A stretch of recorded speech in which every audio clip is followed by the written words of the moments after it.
تو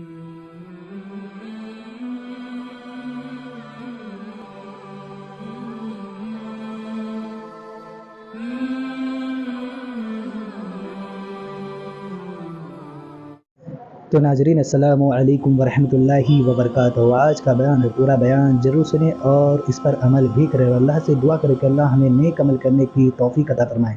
ناظرین آپ سے درخواست ہے، اپیل ہے کہ ہمارے چینل پر نئے ہیں تو ضرور سبسکرائب کریں، انشاءاللہ اللہ تعالیٰ اس کا اجر ضرور عطا کرے گا۔ تو چلیے بیان شروع کرتے ہیں، پورا بیان ضرور۔ اسی کو ہم توبہ کہتے ہیں۔ توبہ کا جو آپشن رکھا گیا ہے انسانوں کے لیے، مسلمانوں کے لیے خاص طور پر، بہت ہمت والا ہے دروازہ ہے، بہت ہمت والا دروازہ ہے۔ اور اسی وجہ سے حدیث پاک میں یہ ہے کہ گناہ کرتا ہے بندہ، پھر توبہ کرتا ہے، پھر گناہ کرتا ہے، پھر توبہ کرتا ہے، یہ کرتا رہتا ہے۔ فرشتے اللہ کی بارگاہ میں عرض کرتے ہیں کہ مولا یہ تو بار بار وہی کرتا ہے، پھر توبہ کرتا ہے۔ اگر ہمارے ساتھ کوئی غلطی ایک بار دو بار کر دے، تیسری بار تو ہم اسے چھوڑیں گے بھی نہیں۔ انسانوں کی طبیعت تو یہی ہے۔ لیکن بندہ جب بار بار ایک خطا کرتا ہے اور پھر توبہ کرتا ہے، پھر خطا پھر توبہ، تو فرشتے جب اللہ کی بارگاہ میں یہ عرض کرتے ہیں کہ یہ مولا یہ ہر بار یہی کرتا ہے، تو جانتے ہیں پروردگار عالم کیا فرماتا ہے، ارشاد فرماتا ہے اے میرے فرشتوں، میرا بندہ مجھے رحمان سمجھتا ہے اس لیے بار بار توبہ کرتا ہے، مجھے وہ ارحم الراحمین سمجھتا ہے، ورنہ کون بار بار اللہ تبارک و تعالیٰ کی بارگاہ میں دروازہ کھٹکھٹاتا۔ تو رب تبارک و تعالیٰ ارحم الراحمین ہے، یہ تصور ہر مسلمان کے ذہن میں ہے، اس کی وجہ سے وہ کبھی مایوس نہیں ہوتا۔ اور شیطان کا سب سے بڑا حربہ کیا ہے جانتے ہیں آپ؟ سب سے بڑا بہکانے کا اور گمراہ کرنے کا اور ہمیشہ گناہوں میں ملوث رکھنے کا سب سے بڑا آلہ کہ بندے کو سب سے پہلے نا امید کرتا ہے، اب تیرا کیا ہوگا، تو تو بہت برباد ہو چکا ہے۔ یہ جو خیال شیطان ڈالتا ہے دل میں، اس کے بعد پھر وہ بندہ جری ہو جاتا ہے، اب میرے توبہ سے بھی کچھ ہونے والا نہیں ہے، جو جس طرح زندگی چل رہی چلنے دو، ارے 50 سال ہو گئے اب تک میں یہی کرتا رہا، اب کیا سدھروں۔ یہ جو خیالات ہے یہ شیطان ڈالتا ہے تاکہ اس کی کفر پر موت ہو جائے، تاکہ وہ ہمیشہ گناہوں کی موت مرے۔ نا امیدی جو ڈالتا ہے شیطان، اب میرے ساتھ کچھ ہونا نہیں ہے۔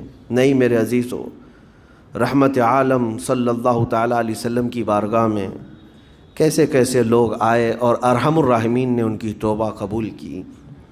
آپ کو ایک بات میں بتاؤں، سیدنا عمر ابن خطاب رضی اللہ تعالیٰ عنہ کا دور ہے۔